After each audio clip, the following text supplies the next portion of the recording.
Mohato. Talvez esse nome não seja tão familiar para algumas pessoas, contudo, os verdadeiros fãs de O Rei Leão sabem de quem eu tô falando. Ele é o avô de Mufasa, bisavô do Simba e considerado um dos melhores reis que as terras do reino já teve. No vídeo de hoje vocês vão conhecer a história completa dele, então roda a vinheta!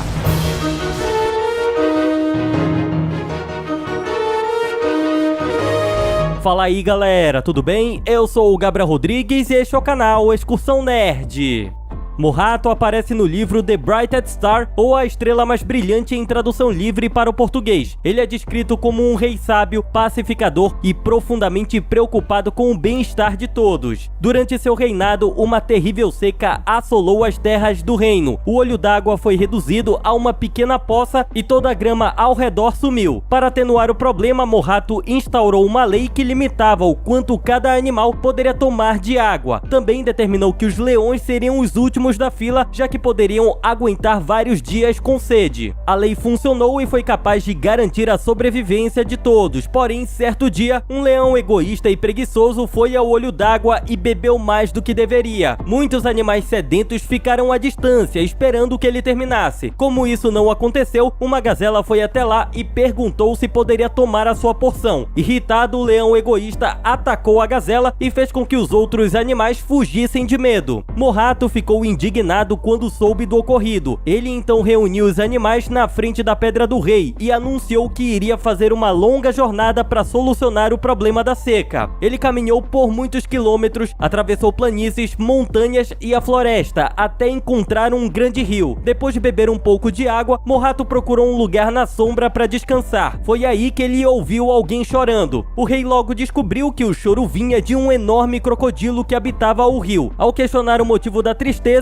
ele escutou que o réptil se sentia sozinho e desejava ter amigos, mas todos tinham medo dele. Isso porque uma vez o crocodilo havia mordido a cauda de um hipopótamo. Depois de ouvir a história, Mohato prometeu que ajudaria o crocodilo a reconquistar a confiança dos outros animais. Ao sair do rio, o rei das terras do reino esbarrou num hipopótamo, que disse não ir até o rio pelo medo do crocodilo. Depois, Mohato caminhou até encontrar um gnu, que afirmou não ir ao rio por ter medo do hipopótamo. Depois, ele se deparou com uma zebra que rejeitou a oferta de ir até o rio porque os gnus também não iam lá. Mohato então concluiu, abre aspas, meus animais têm os mesmos medos que os animais que acabei de conhecer. Todos precisam confiar uns nos outros para que possam usar o grande rio, fecha aspas. Quando voltou às terras do reino, o rei disse para seus súditos que havia encontrado uma nova fonte de água, mas alertou para a necessidade de uma cooperação mútua. Só assim todos chegariam ao local em segurança. Porém, uma zebra lembrou que a lei anterior não tinha sido obedecida e, pior, fora violada por um membro da própria espécie de Mohato. Aí, de repente, uma grande discussão surgiu. Os gnus disseram que não confiavam nos hipopótamos. Os hipopótamos, por outro lado, afirmavam que os crocodilos é que deveriam ser temidos. Mohato foi obrigado a gritar silêncio para cessar o alvoroço. Os animais, contudo, já haviam decidido que dali em diante seria cada um por si. Todos deixaram as terras do reino rumo ao grande rio. Durante a jornada, muitas brigas aconteceram para ver quem chegaria primeiro. Numa dessas brigas, um guepardo foi derrubado pela zebra e em seguida pisoteado por todos que vinham logo atrás. A zebra, inclusive, foi quem chegou primeiro ao grande rio, mas acabou presa numa região de areia movediça. Os outros animais tentaram ajudar, mas sem sucesso. Quando Mohato enfim chegou, ele trazia em suas costas o guepardo pisoteado. Ao ver a situação crítica em que a zebra se encontrava, o rei convocou o crocodilo, aquele mesmo que foi visto chorando por não ter amigos, para ajudar a resolver o problema. Usando sua cauda, o réptil foi capaz de puxar a zebra para longe da areia movediça. A zebra então agradeceu ao crocodilo pelo salvamento e em seguida se desculpou com o guepardo por tê-lo derrubado antes. Posteriormente, todos os animais foram capazes de beber um pouco da água do grande rio. Além disso, o crocodilo ficou feliz por ver o seu lar novamente povoado e mostrava gentileza sempre que alguém voltava lá para se hidratar. Quando a chuva chuva finalmente voltou a cair nas terras do reino, as coisas retornaram à normalidade. O olho d'água cresceu outra vez, assim como a grama. Porém, mesmo com o término da seca, Mohato ainda continuou visitando o grande rio para ver o seu amigo réptil. Os anos seguintes foram de muita paz e harmonia nas terras do reino, até que um dia, na véspera do inverno, Mohato completou sua jornada no ciclo da vida. A morte do rei causou grande sofrimento nos animais, que se sentiram perdidos e voltaram a lutar entre si. Mas então, uma misteriosa estrela apareceu no céu. Ela era maior e mais brilhante do que qualquer outra. Todos entenderam que a estrela representava o espírito do seu rei, e isso foi capaz de restaurar a harmonia nas terras do reino.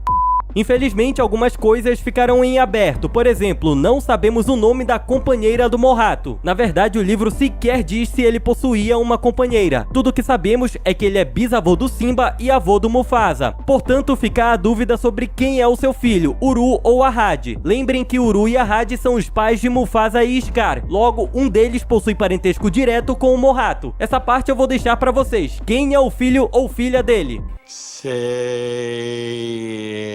Não.